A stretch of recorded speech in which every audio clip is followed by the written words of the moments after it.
The government is set to begin terminating contracts with hotels housing migrants across the United Kingdom. The plans should see about 50 hotels out of 400 having their contracts ended.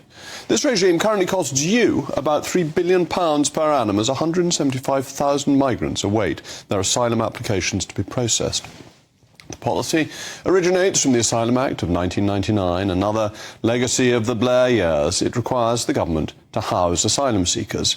But it's come at a great financial cost and a social cost as well. Many communities are affected by the policy, with a number of small towns and villages expressing concern over the plans to bring hundreds of young men seeking asylum to their communities.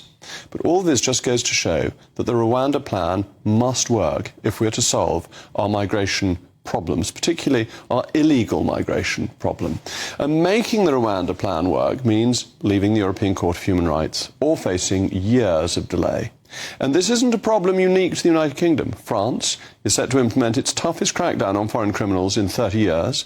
Its Interior Minister, that's the equivalent of Home Secretary, announced plans to expel foreigners deemed to be dangerous without waiting for the ECHR to hear their appeals. In other words, it is doing something that the ECHR will deem to be improper.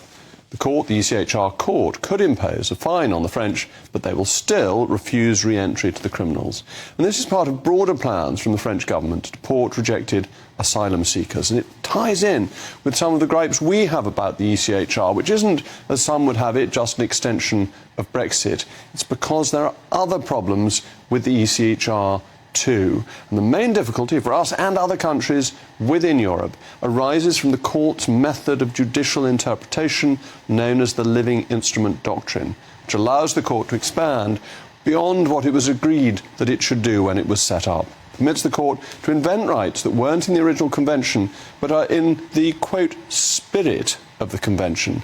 But there's no democratic mandate for this. There's no authority for this. It's decided by the judges. They're the ones who decide which rights are in the spirit of the convention, not you. And these judges are in some cases politically nominated, not ours, but from other countries.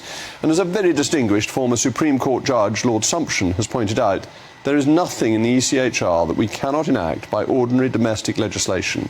We can have whatever rights we want if there is sufficient democratic mandate for them. And that's the point. Our rights come from our democracy, from you, the people, through Parliament, not from the ECHR. So it's time to leave the convention so that we can pursue our own unabated migration policy.